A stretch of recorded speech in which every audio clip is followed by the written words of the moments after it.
Welcome to the Townsmen. I'm Tim. I'm Leif. And today we're going to talk about spiritual hierarchies. Leif, do you want to break down kind of where this fits in the grand scheme of our conversations before and here to come?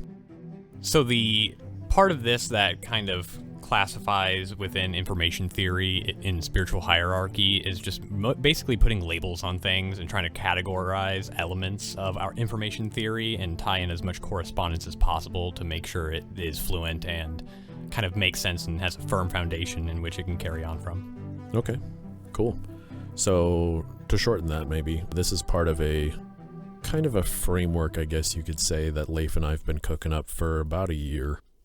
And this is a fragment of that, and we will expand upon it as time goes on. And we're still figuring a lot of these things out. It sort of never ends. And that's babies in the cradle for sure.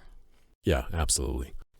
So there's going to be a lot of pieces that could use polishing and such things, but here's how we have it so far. Is that a fair assessment? Definitely. You and I were talking about last night how in my old atheist cringe phase, I had the baby of this idea in the works, and it was very material and atheistic, but I think it'd be wise to tie in some of that more material aspect of such a thing with how I am spiritually inclined now. Right. Yeah, you've kind of bootstrapped the idea, kind of matured yourself some, and now these ideas are reaching their maturity. Obviously, there's plenty of work to do, and there's always room for improvement. So, as with all lots things. of notes. Yeah, exactly. So with that being said, if you guys have any information that we might need to sharpen these ideas or anything like that, feel free to leave a comment and jump in the Discord. Let's have a yap about it. And with that, I think, Leif, let's dive right into it, man. What do you got? Deal. I'm going to start with defining theological and theosophical in opposition to each other. We're coming from a theological standpoint with man kind of at the center and rationalizing the spiritual world around him. Like I said, things are going to be very in this realm of spirit, but there is a material aspect to this because I'm a unified field enjoyer. So to begin with that, theological is the study of spirit and religion from a perspective of man in the middle. There is something beyond us. Theosophical, however, is, I'm going to put the date in around 1800 and say that it is putting man on the top of the spiritual hierarchy. Okay. Yeah, I think that makes sense. There are things above and below us in theology. Examples of things higher would be like God or gods. Below would probably be inanimate objects, animals, that sort of thing. But we will get way further into that. But that's just a quick summation of it. So we're going to start with man in the center and then go from the bottom to the top from there. I think that's the best way to go about it because we're all human and we can kind of get that. So man being our little 0 point average, and we'll go negative and positive beyond that.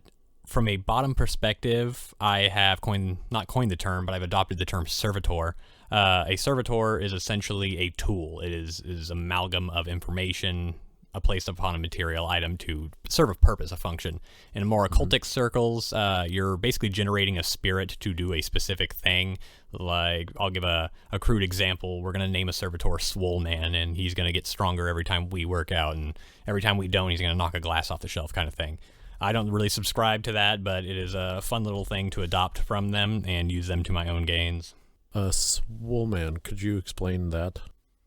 Swole Man, like the idea. So it's just a play on words at that point, a swole man, and you create the spirit, the servitor of the swole man. It's basically a servile, think of a cherub. It's a little being that gains in power the more information you apply upon it. It's not something I've subscribed to, but plenty of occultists practice with servitors. What I mean by a servitor would be things like books, things that have ascribed value unto them, that serve only to carry informational value or carry out a purpose with encoded information. Like a stop sign is a servitor. It is a rooted spirit of information, such as, hey, stop, red, which is a correspondence. It's a correlated figure to also denote stop. And it serves a function in a broader theme of a ritual, like traffic. Okay. So could you say it's an inanimate object that we put value into? Is that holds the information? Value in holding information. So some examples that I have of servitors right here is golems, which are just robots. They're a form of servitor, but specifically they're a construct served to create a purpose in material settings.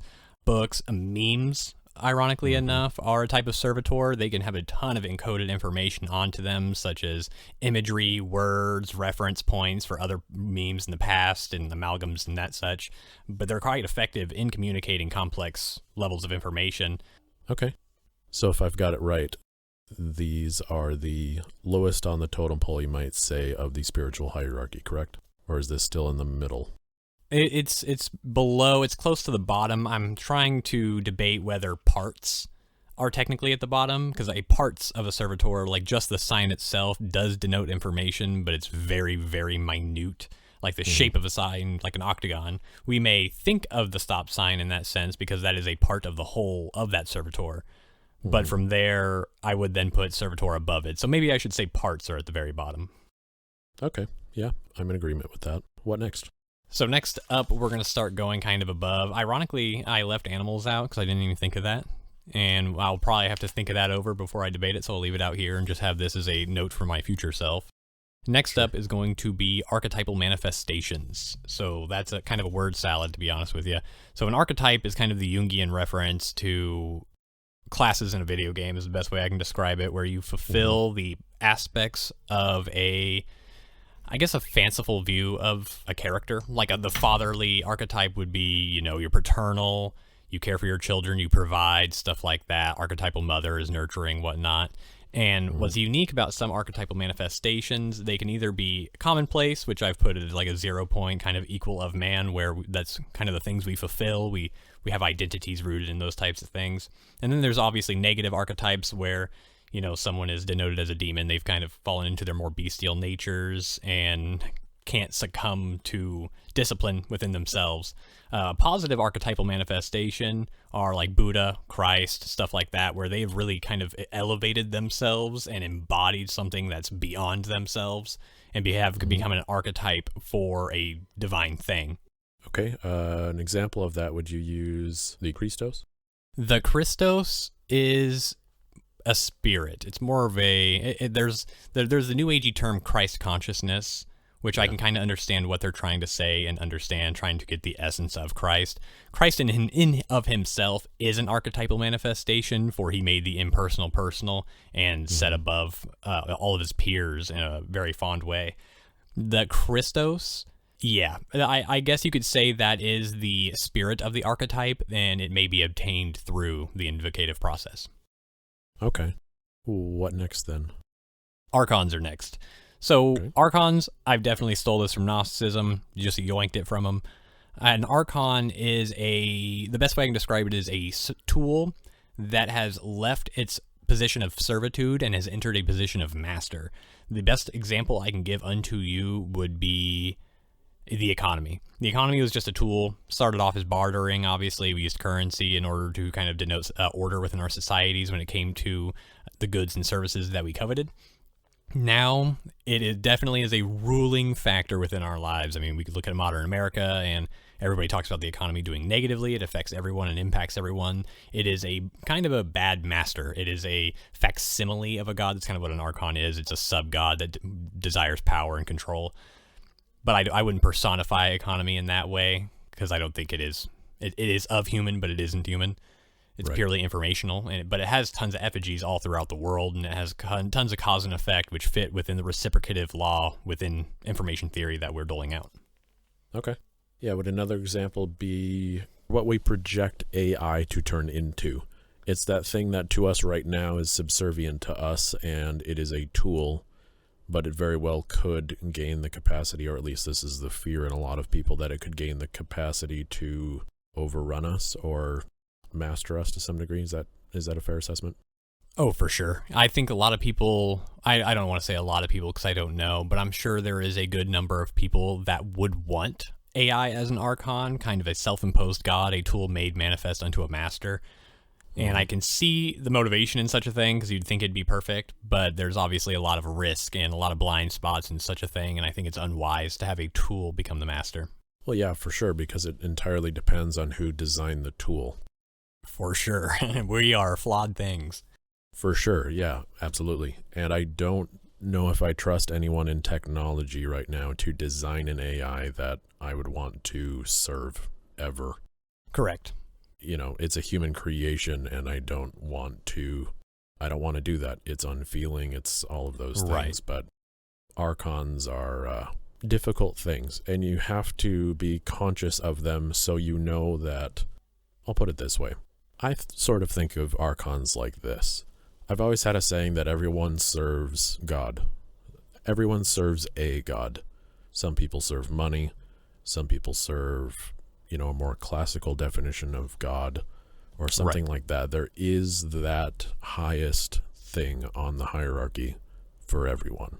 And being conscious of the things that are Archons and those that are above those that are actual gods or an actual god or a properly established religion, you might be a good example of something that is better than an Archon.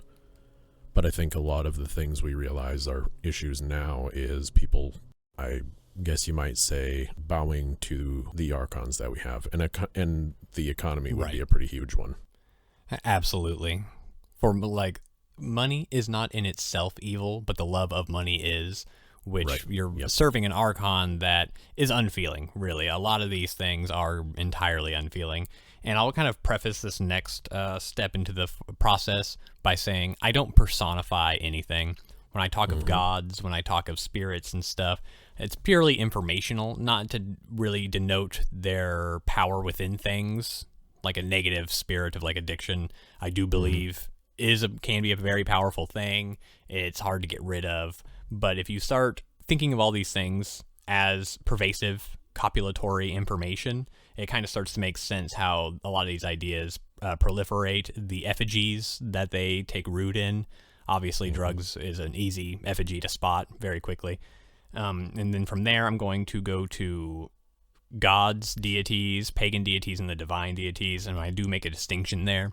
And I do steal a lot of vernacular from Christendom, occultic stuff, just because they have words that work, and it's hard to make new words a lot of the time as a Zoomer without sounding stupid. So I like to just take from old documents and use what they have, because a lot of these people kind of stepped over these landmines, but have never really set them off. And not to say that I'm hitting, the mad stack of landmines and I'm a genius or anything, but I do think that there is kind of an encompassment that we can draw from these parallels. So with gods and other such things as this part of the hierarchy, could you explain, people have a pretty general understanding of what those things are, but could you explain why they're at this point of the hierarchy above Archons but below what may come after that? Right. So they're above Archons because Archons are distinctly a tool that has grown beyond the master, something that is rooted in material. And I think that's definitely a defining factor for an Archon, while what we're about to talk about next, which pagan, I've never been satisfied with any definition of pagan I've gotten, especially from Christendom, because they usually point and say, nah, it's not us. And so I'm like, I don't really agree with that definition of pagan.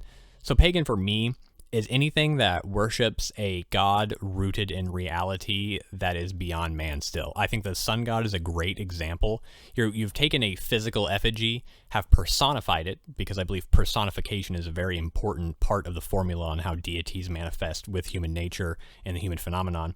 And you personify it into this amalgam of virtue, the light, the attributes of the physical effigy, and it becomes a god, and it has that reciprocative value, like I talk about, building churches, temples, acting in the sun god's favor, the artistry that we may produce in lieu of that information being present.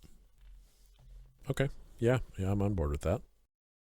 Moving on to divine gods, we're going to have a unique transfer from the pagan gods. So the pagan gods, like I said, are rooted. Divine gods are purely informational aspects. Yahweh's a good example, except for his effigy being all of creation, but there's a lot of debate within Gnostic sects and other denominations that argue the Old Testament God and New Testament God are different. I'm not going to get into that. But he is a purely informational construct. He is the truth, the light, and the love. And I think that is a pretty banger development within religious ideas, kind of like the justice god, because I don't think mythology, for example, you have gods of justice, gods of war, stuff like that, even though war is kind of a physical effigy. Justice, however, law is not. That's purely informational. They are more of a divine entity than a pagan entity, and I think this distinction that I'm drawing will help us kind of parse out the categories of gods, small g and big.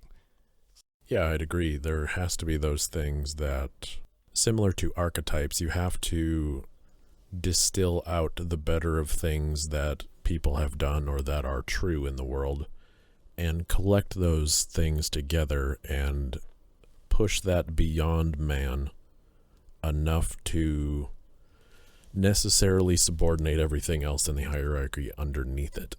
Does that make sense? Yeah, there's a magnitude to it. Yeah. Right. Like having a bunch of people at a company and not having a very distinct CEO means that there's more messy things underneath it. And then I think that necessarily creates order when there is something that is beyond us and beyond human. It is very helpful. So like when you share that gods, archons, all of these things are impersonal, as in they're not human, and try not to personify them, I think that is, oftentimes it may be seen as weakening because it's, we talk about God and like Christianity as he and him and all of this. But I think ultimately stripping some of those human aspects away of it heightens them, because as soon as something human and naturally flawed, or like the idea of original sin, something like that, as soon as something human touches it, it ruins it. And this would, this might be a little bit of a tangent, but I think this is kind of my argument for why texts such as the Bible are imperfect, because the perfect is something we can't even possibly entirely contemplate. We can't fully understand it because it's so beyond us. So the Bible may be the best attempt at it, or some other texts, For sure. And all of the texts we have put together might be our best attempt at understanding something entirely inherently beyond us. But the texts in and of themselves, I don't think can be perfect because they were written by and for human beings. Agreed entirely. I think we fall into the same pitfalls every time where we make these things too human. And it's easy to do that, and I totally understand why. I operate within information theory that we're the motile force, and as motility, which just means movement, applied energy, and kinetic. We purvey these things out into the world through us. We reciprocate through them. We're a very, very first-person perspective orientation with anything that is information, which obviously we're the only creatures that we know of that have a relationship with information like that. And so we really have to lay out the framework and kind of unify the field here, because I asked you this question, and I talked about it in the last podcast and stuff that you and I did, or the one before that one. People don't believe the imagination's real. We actually don't conceptualize information as a material part of reality because its energy is so minuscule. And even when we do take that applied information, we're just like, it's made up. It's fake. It's not real. It is real. It's here. It wouldn't exist if it wasn't real. All of these are a faculty of the universe in front of us. Right. And oddly enough, everything is real, because if it exists even as an idea in man, it is somewhere rooted in reality. Right. So there's like a practical reality where it's not quote unquote real. Like, some of these woke ideas or something like that. It's like not they don't work in the real world. It's like, well, I think they're truth that I think they're real that when they're a lie, because even a lie is real. It's just not truth. Oh, for sure. Yeah. Yeah. So everything to some degree is real. It's just, whether it's true or not. And that's why here at the Townsmen, we are truth seeking, not reality seeking, you might say. And it's important to not be reactionary in doing that as well. This is kind of a side tangent, but definitely let all this information flow through you.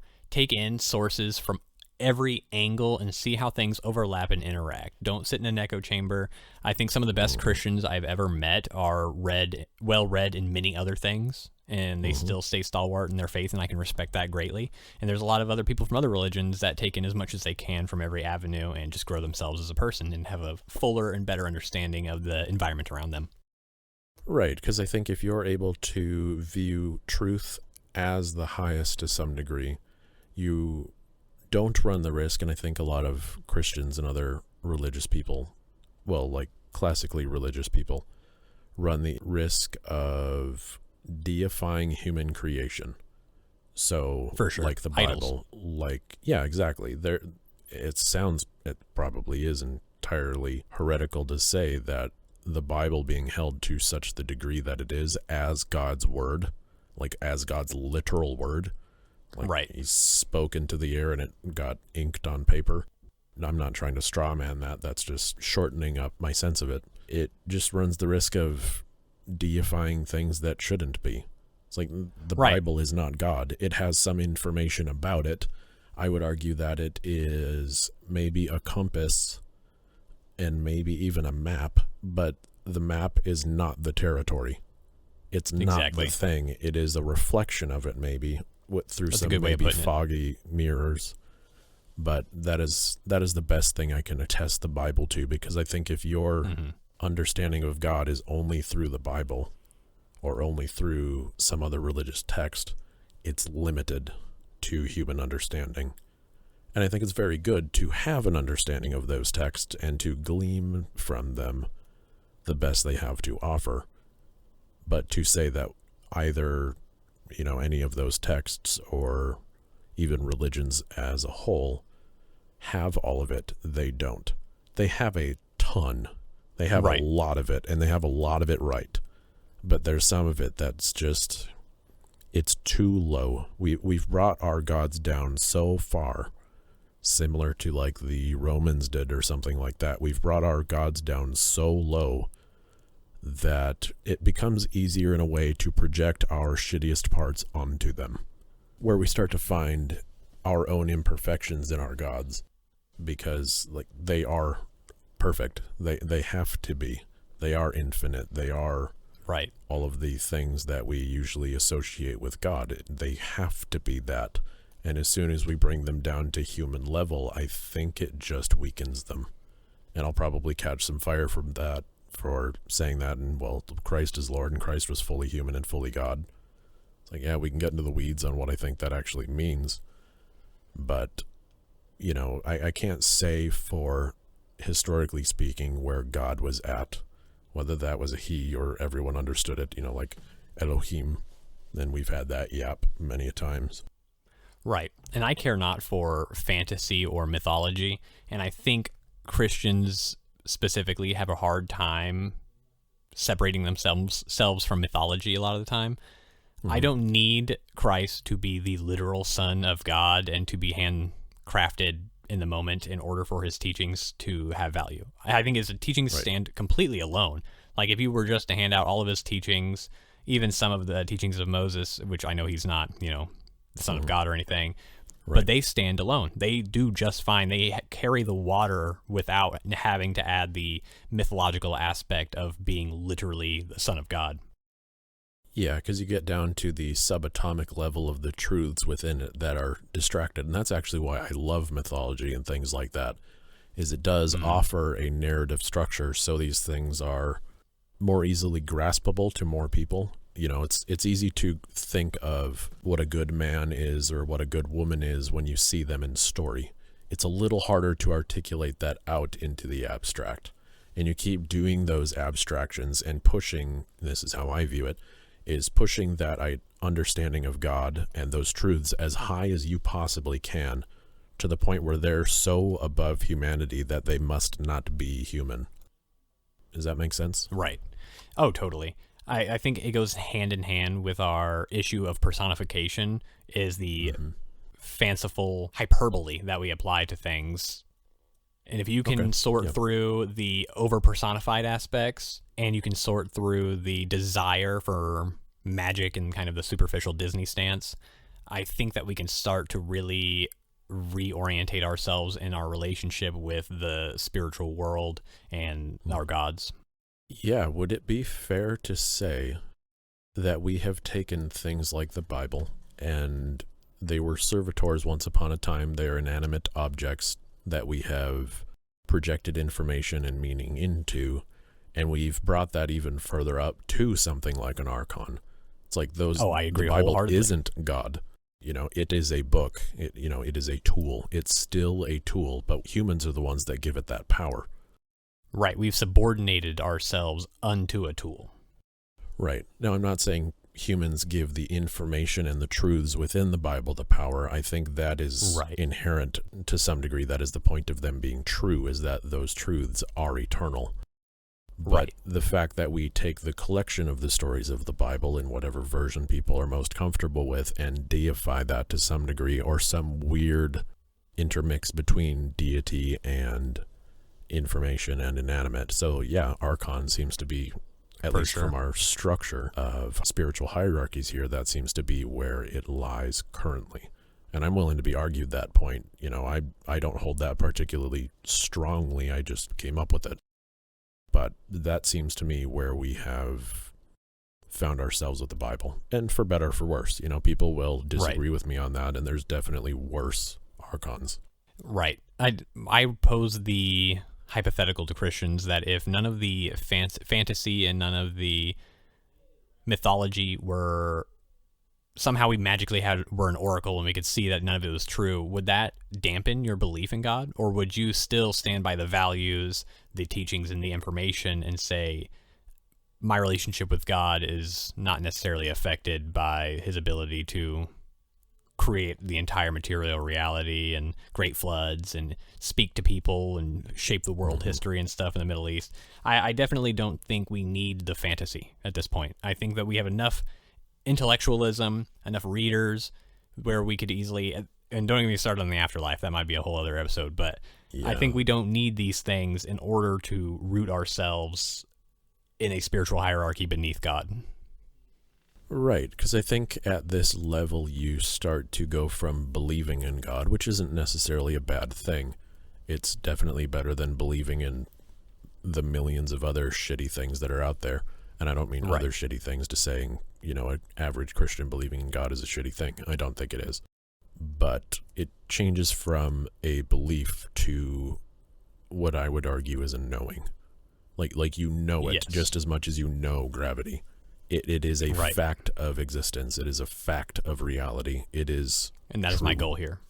Right. Right. I think we can choose to know God and to know all gods and spirits and understand how we proliferate them into our environments, the relationships we have with them within the world, and how we erect effigies unto them. And I think that would kind of reconcile not only science with religion, but the small gap, it's a small gap between religion and culture. Because if we can start understanding these things, because we're very empirical now, very material, and if we can reconcile the measurement of information with kind of the spiritual aspect of it and how it's kind of flowy, I think we can start taking steps towards mitigating a lot of our negative aspects. Right. Yeah, and I think you get into the territory that we've talked about in one of the speakeasies before of transparadigmatic. So those paradigms being maybe an older world understanding of God. Now we've got something maybe more empirical. We've got tools to be able to understand things more historically, understand things narratively, metaphorically, mythologically. All of these things are tools to be able to understand the world. Now, if you take all of those tools and put them together, obviously you don't want to raise up that tool to be archonic. I don't even know if that's a word, but just to the level of an archon. Huge. We did the Zoomer thing and made a new word. Yes, sir. We don't want to do that. We need to understand that it is a tool to understand these things higher on the hierarchy. Does that sound suitable? Yeah, definitely. And all of this is still being hammered out over time. Like I said, it's hard to detach the very, very cemented perception of religions and spirituality into a material setting without devaluing the power of the religious and spiritual, because I think all gods and spirits are real. You always worship something. You cannot escape servitude. Sorry to tell you, when you eat, you serve hunger. You're going to be serving something forever. And my argument is, if all gods are real, why choose the crap ones when you can choose the good ones? And there are flawed aspects. We're very dogmatic and archaic within Christendom. And I think we can begin to slowly grow into a new belief system. Obviously, beware people leading you astray, and that's the hard part. Right, How can you sure. tell? And I think that's what's kind of closeted and shielded them a lot of the time from negative influence. And even when they were met with a positive influence, I'd argue Martin Luther was a good positive influence, they did not take too kindly to him. And it wasn't until the masses really latched on and were like, no, this guy is cooking. Yeah, I think that's a fair way to put it. Like I said before, that everyone serves a god, and I would add on to that, might as well serve a good one. Right. Well, you serve a spirit, you can serve anything. I mean, if you're just serving your addiction, that's just a negative spirit. It's not a super strong thing. It's purely informational, and it's dependent upon an effigy. And I wouldn't even call it a servitor, as it's not necessarily the tool that's doing it to you, but this strong compulsive force that comes from within you, the spirit of genuine compulsion and addiction. And you can serve those spirits by acting in accordance to your desire that is serving that spirit. And it would be sinful in the Christian context. But a lot of the time, we do serve good spirits as well, like virtue, honor. Honor is a great thing to worship, because we could deify honor. I don't think we've applied the energy into it in a very long time by human standards, but I do think it's a great spirit that needs to make a comeback. Where would you put spirit on the hierarchy? Is that above? I guess, yeah. Where would you put that? Here's the hard part. I would probably put it at a same magnitude to Archons, but the defining factor would be that it's not necessarily a tool. I don't think honor, the desire for justice, and these things as tools. I think they are spiritual inclinations, things we've learned. Now, law, however, which is just justice made bureaucratic, is more of an Archon, but it's kind of a positive aspect to it. I don't think law is a bad thing. It's a really good thing. It's actually kind of tempered the feeling of vengeance we have to satiate any of our wrongs or ills done to ourselves or family.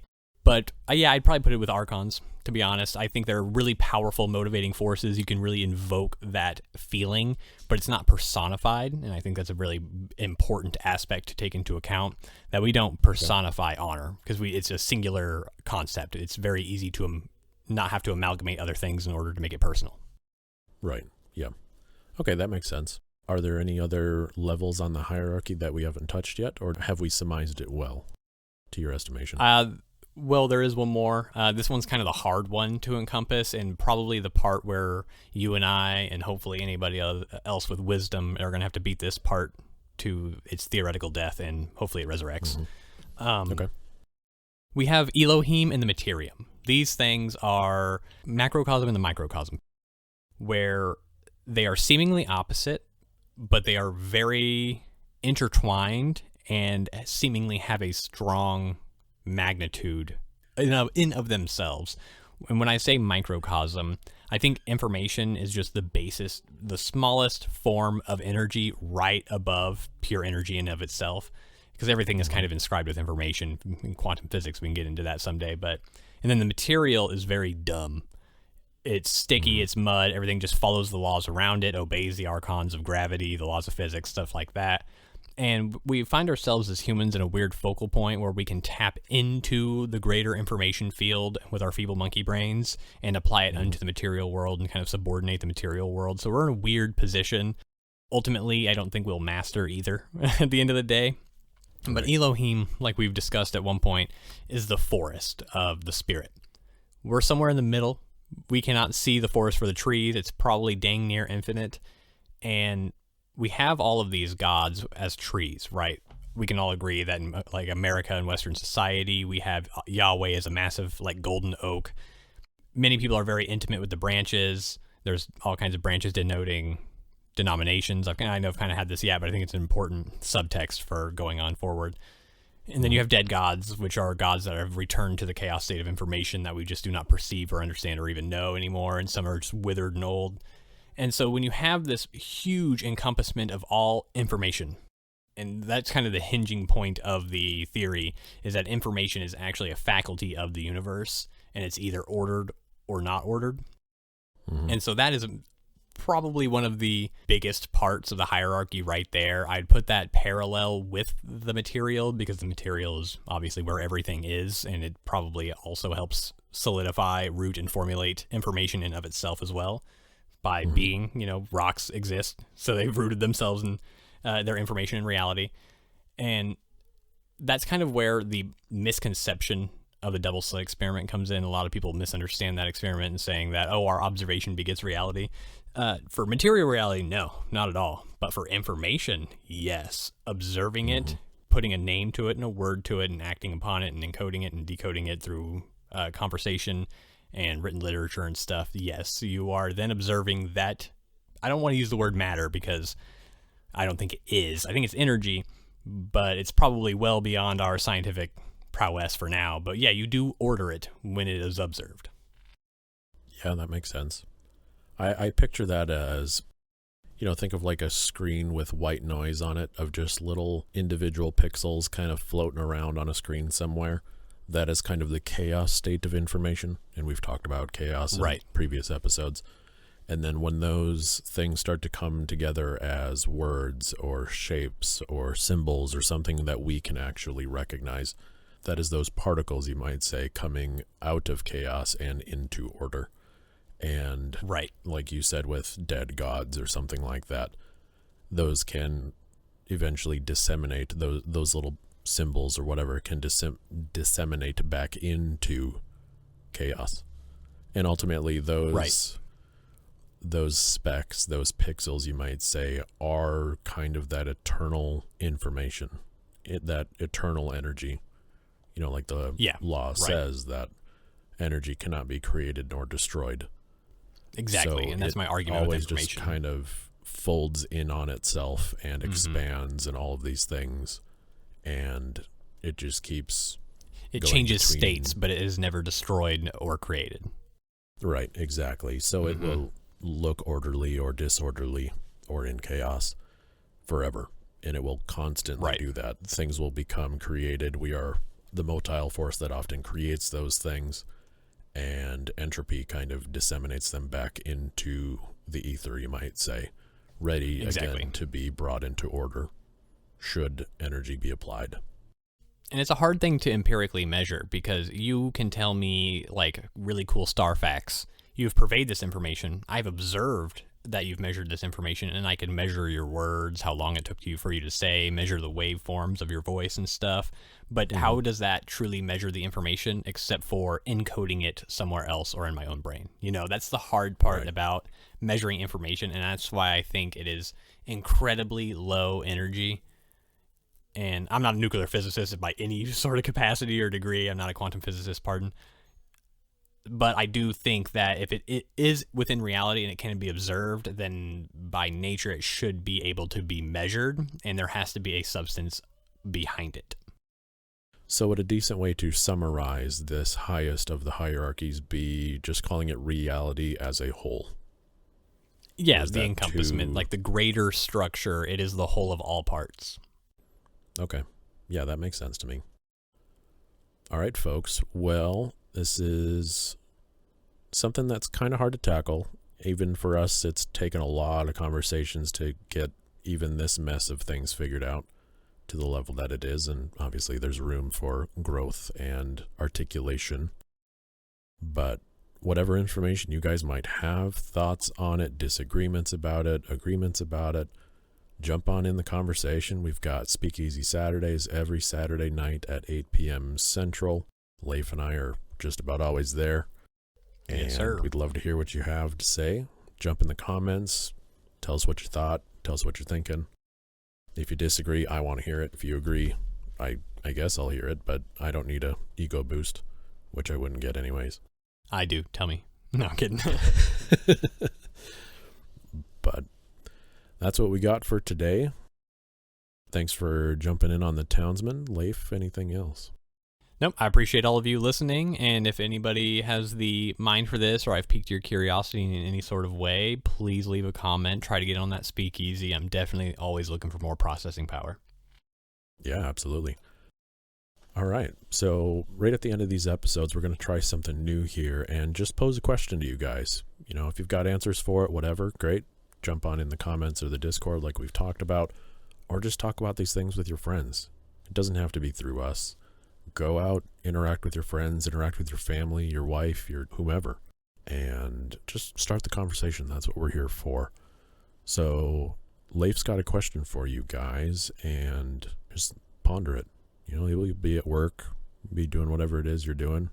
Truly think about it. Put your energy into it. You will find, as Leif and I have found with the questions that we ask each other quite regularly, you'll find them to be enlightening. And they'll be those things like, similar to the quote from Hermes Trismegistus that, answering questions like this, thinking of these things, there's a quote that goes something like, once you have seen the light, you will see it everywhere. Meaning, once you start pondering these things and thinking about these things, you will understand that they really are pervasive everywhere you look. So it's important to think about questions like this and topics like we've talked about here today and other days as well, and just let them enrich the rest of your life and even just everyday experiences. I had a saying quite a few episodes ago at the beginning of this year that when you truly start to understand these things, you can see the entire universe through a blade of grass. So with that, Leif, what have you got for a question?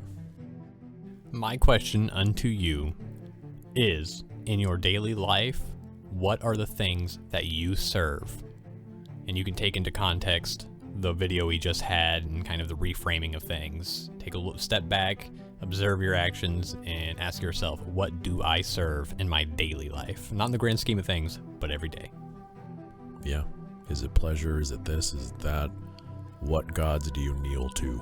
Because you will find that even if you have a classical religion to believe in, you may not be bowing to them all the time. And it's worth thinking about, because right, I think and not even to the magnitude of God, quick. But right. Even to just simple spirits. Yeah, positive. Like maybe that one last drink before bed they have every night kind of thing, take a step back. Yeah. And analyze. That's a great question. Thank you, Leif. Yeah, I appreciate you having me on here again. Thank you. Oh, dude, I've been loving having you. This is the Townsmen. I'm Tim. I'm Leif. Have a good night.